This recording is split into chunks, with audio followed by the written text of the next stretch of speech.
نتیجہ ایام کی تلخی کو بھی ہنس کے ناصر، غم کو سہنے میں بھی قدرت نے مزہ رکھا۔ اس میں بھی ایک مزہ ہے، جیسے جواب دینے میں مزہ ہے، چپ رہنے اور سہنے، اپنے لہو کے گھونٹ پی، زخم پہ زخم کھا کے جی، آہ نہ کر لبوں کو سی، عشق ہے دل لگی نہیں، سینے پہ تیر کھائے جا، آگے قدم بڑھائے جا، یعنی زبان حال سے کہہ دے کہ ہاں ستائے جا۔ وَاصْبِرْ عَلَىٰ کا میں نے ترجمہ کیا، عَلَىٰ یہ عَلَىٰ کا ترجمہ ہے۔ اگر آپ یہ نہیں کر رہے ہو تو میرا تمہارا استادی شاگردی کا کوئی تعلق نہیں۔ آپ اس ماحول سے یعنی آپ بچے ہیں، ماحول سے متاثر تو ہر آدمی ہوتا ہے، کیوں نہیں ہوتا؟ اس لیے بلایا ہے کہ اللہ کرے آ عندلیب کرے مل کے آہوزاریاں، تو پکار ہائے گل میں پکاروں ہائے دل۔ تو مد مقابل کو لگا رہا وَاصْبِرْ عَلَىٰ مَا يَقُولُونَ، ماں جو کچھ کہیں، جو کچھ کہیں۔ دیکھو وَاهْجُرْهُمْ هَجْرًا جَمِيلًا، حجراً جمیلا۔ حجراً جمیل کا کیا مطلب ہے؟ کہ نہ تعلق توڑنا ہے، نہ جواب دینا ہے، اور نہ منہ موڑنا ہے، تھوڑا فاصلہ رکھو۔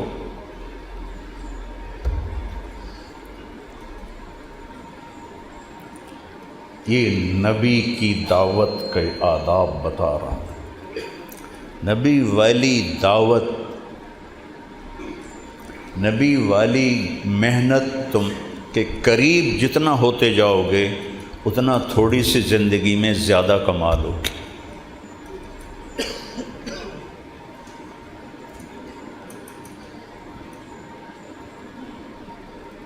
آپ تشریف فرما تھے کوہ صفا پر، تو ابو جہل گزرا، آپ کو دیکھ کے گالیاں دینے لگا۔ آپ بیٹھے ہوئے تھے، وہ آپ چپ بیٹھے رہے، نے پھر اور گالیاں دی، آپ چپ بیٹھے رہے، پھر اس نے اور گالیاں دی، آپ چپ بیٹھے رہے، پھر اس نے ڈنڈا ہاتھ میں تھا، آپ کے سر پہ مارا، کمر پہ مارا، آپ خاموشی سے پٹتے رہے۔ نبی میں اتنی طاقت ہوتی ہے کہ رکانہ جیسے کو اٹھا کے پھینک دیا تھا، تو ابو جہل کیا تھا؟ پھر آپ کو یہاں سے پکڑا اور یوں پتھروں پہ گھسیٹتا ہوا چلا گیا، اور آپ نے اف نہیں کی۔ طائف کے پتھر کھا کے بھی آپ کہیں لا ان شئت اطبق علیہم الاخشبین۔ اگر آپ قرآن پڑھو اور آپ سیرت پڑھو تو آپ کا رخ ہمیشہ صحیح رہے گا۔ اگر آپ صرف آج کے اکابر کو دیکھو، آج کی کتابیں پڑھو، تو نبی کے سوا تو کوئی بھی کامل نہیں ہے۔ ادب ہے، احترام ہے، اتباع صرف نبی کا ہے۔ تو اس کے بدلے میں ہوا کیا؟ حضرت حمزہ شکاری تھے رضی اللہ عنہ، شام کو واپس آئے تو ان کی باندی وہاں کھڑی تھی۔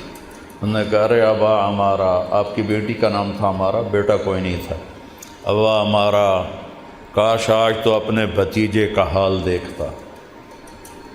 کہنے لگے کیا ہوا؟ کہا یہ ابو الحکم نے اسے مار مار مار کے لہو لہان کر دی۔ ان کے ہاتھ میں وہ کمان تھی، کمان بھی لکڑی کی نہیں تھی، لوہے کی تھی۔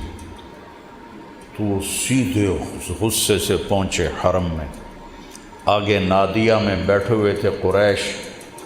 کہنے لگے تو نے میرے بھتیجے کو اکیلا سمجھا ہوا ہے؟ اور زور سے ماری کمان، اس کے سر پر خون نکلنے لگا۔ تو اس کے قبیلے کے لوگ اٹھے پکڑنے کے لیے، کہا چھوڑ دو چھوڑ دو چھوڑ دو، کچھ نہ کہو کچھ نہ کہو، یہی تو محمد چاہتا ہے کہ ہم آپس میں لڑ پڑیں۔ کہنے لگا میں بھی آج محمد کا کلمہ پڑھتا ہوں۔ اب کہنے کہ جب میں گھر گیا تو آج شیطان نے مجھے پکڑا، یہ تو نے کیا کیا، باپ دادا کا دین چھوڑ دیا، چونکہ وہ جوش میں کلمہ پڑھا اور حمیت میں رشتے کی، تو اب شیطان کا بھتیجے کا کلمہ پڑھ لیا، آبا و اجداد کا کلمہ چھوڑ دیا، کہ ساری رات مجھے نیند نہیں آئی۔ صبح میں گیا، میں کہا یا رسول اللہ میں نے رات کلمہ پڑھا ہے پر میرا دل نہیں ٹک رہا، تو آپ نے ایسے ان کے دل پہ ہاتھ مارا کہ یا اللہ ثبت ہو وسدد، کہتے اسی وقت ایمان میرے اندر اتر گیا۔ اور نماز جو نفلی نماز ہوتی تھی، آج نماز حرم میں ہوگی، ایک طرف عمر ایک طرف حمزہ، بیچ میں صحابہ اور اللہ کے نبی، یہ دونوں دائیں بائیں اور حرم میں آئے اور انہوں نے نماز پڑھی، کسی کو چوں کہنے کی بھی ہمت نہیں۔ تو نبی کی محنت اپنی ذات سے ہوتی۔ اب یہ آیت بعد میں آئی، جو اقرا کے بعد جو پہلی آئی ہے آیت وہ ہے یا ایھا المدثر قم فانذر وربک فکبر وثیابک فطہر والرجز فاہجر ولا تمنن تستکثر ولربک فاصبر۔ سارے ہدایات کس کو ہیں؟ کبھی قرآن کھول کے دیکھا تو کرو۔